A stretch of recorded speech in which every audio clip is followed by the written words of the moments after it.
Praise lord. Good morning. Yesu స్వరం కార్యక్రమానికి ప్రేమతో స్వాగతం.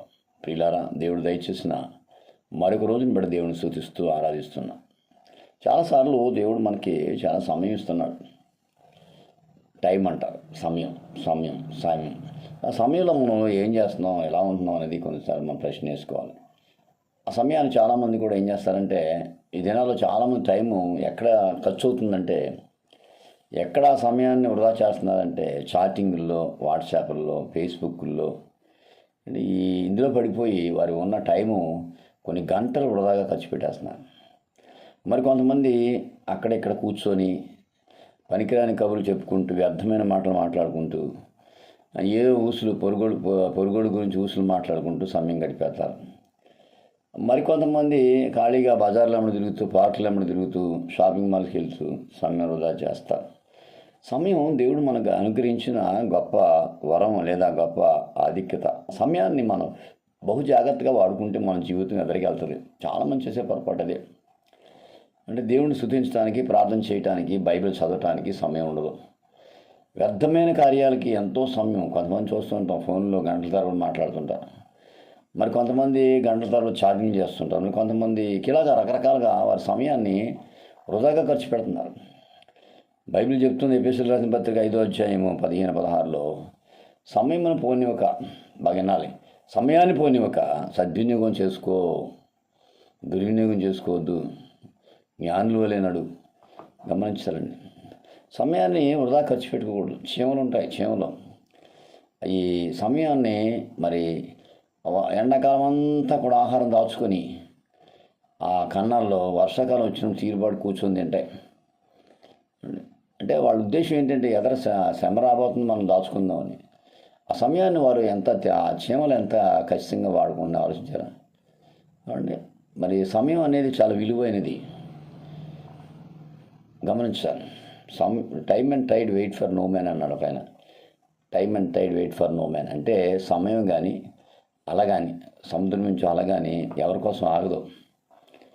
కాబట్టి ఉదయకాలం ఈ మాటలు వింటూ నీవు ఎన్నిసార్లు నీ సమయం వృధాగా ఖర్చు పెట్టావు?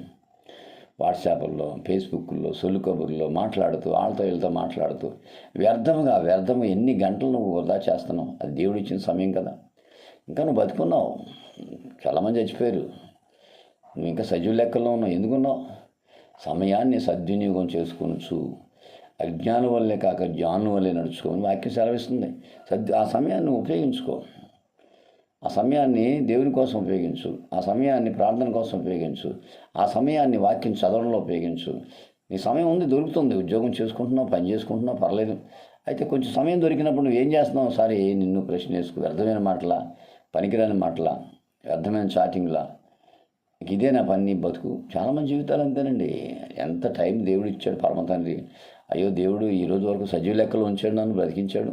కొద్దిసేపు ప్రార్థన చేసుకుందాం, కొద్దిసేపు బైబిల్ చదువుదాం అనే మాటలు లేకుండా ఎంతసేపు ఈ ఫోన్ల ద్వారానో వ్యర్థమైన మాటలు, చాలా పనికిరాని మాటలు దగ్గరికి వస్తారు కొంతమంది. ఏయో మాట్లాడతారు. వెంటనే నేను కట్ చేస్తాను. బాబు, నీ ప్రార్థన చేసుకోవాలి, వెళ్ళండి అని చెప్తాను. చెప్పేయాలి, తప్పదు. వాళ్ళు ఏమనుకుంటారులే అని అనుకుంటే నా సమయం వృధా అయిపోతుంది. ఏది ఇంపార్టెంట్ అది మాట్లాడతాను, ఆ తర్వాత అంటాను మీరు లేకండి ఇంకా ప్రార్థన చేస్తానంటాను అన్నీ. అంతేగాని బాగున్నాయి మాటలు, ఇంకా మాట్లాడుకుంటే బాగుంటుంది, ఏయో చాలా ఛానల్కి వచ్చారు వీళ్ళు, ఇంకొన్ని గంటలు మాట్లాడితే బాగుంటుందని మనం సమయాన్ని పాడు చేసుకోవద్దు. ప్రియులారా, ఉదయకాలం బైబిల్ చెప్తుంది సమయాన్ని పోనివద్దు. దానియేలు సమయాన్ని పోనివలా, వ్యర్థంగా ఖర్చు పెట్టలేదు. 3 పూటలు ప్రార్థన చేసుకున్నాడు. తను ఉద్యోగం చేసుకుంటూ రాజుగారి దగ్గర టయానికి ఉద్యోగం చేసుకుంటూ, తన పని చేసుకుంటూ 3 పూటలు ప్రార్థన చేసుకున్నాడు. సమయం ఉంటుందా? ప్రార్థన చేసుకుని ఉంటుంది. నువ్వు తలుచుకుంటే నీకు సమయం దొరుకుతుంది. కాబట్టి ఉదయకాలం ఈ మాటలు వింటున్నప్పుడు దేవుని బిడ్డ, సమయం వృధాగా ఖర్చు పెట్టద్దు. ఆలోచించు, ఎన్ని గంటలు వృధా చేస్తున్నావు, ఎన్ని రోజులు వృధా చేస్తున్నావు. వ్యర్థమైన మాటలు మాట్లాడుకుంటూ, ఫోన్లో నాట్లో చేసుకుంటూ, చాటింగ్ చేసుకుంటూ, ఫేస్బుక్లో చేసుకుంటూ నీ జీవితాన్ని నువ్వే పతనం చేసుకుంటున్నావు. అందుకే బైబిల్ చెప్తుంది, ఎఫెసీయులు 5 అధ్యాయం 15-16లో, సమయం పోనీక సద్వినియోగం చేసుకుని అజ్ఞానం వల్ల కాక జ్ఞానం వల్ల నడుచుకుని. అజ్ఞానం అంట సమయం అంతా పాడు చేసుకుంటూ అంటాడు. నేను కొంతమంది చూస్తుంటానండి, అలా కూర్చుంటారు, గంటల కొద్ది కూర్చొని మాట్లాడుతుంటారు. ఆ మాటల్లో కనీసం ఒక మాట కూడా పనికొచ్చే మాట ఏమి ఉండదు, వ్యర్థమైన మాటలే.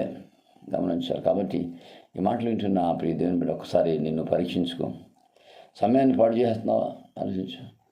సమయాన్ని వృధాగా ఖర్చు పెడుతున్నావా? ఆలోచించు. ఇప్పుడైనా మనసు మార్చుకొని, నిజమే ప్రభా, నాకు చాలా సమయం ఇస్తున్నావు, ఈరోజు నాకు ఇచ్చావు, నీకు నుంచి నేను ప్రార్థన చేసుకుంటా, బైబిల్ చదువుతా, అవసరమైన మాటలే మాట్లాడతా, వ్యర్థమైన మాటలు ఎవరితో మాట్లాడిన తీర్మానం చేసుకో, ముందుకు సాగిపో. అప్పుడు దేవుడిని దీవిస్తాడు, ఆశీర్దిస్తాడు. God bless you. మీ సహోదరుడు పార్వతి రమేష్ కుమార్, రాజమండ్రి.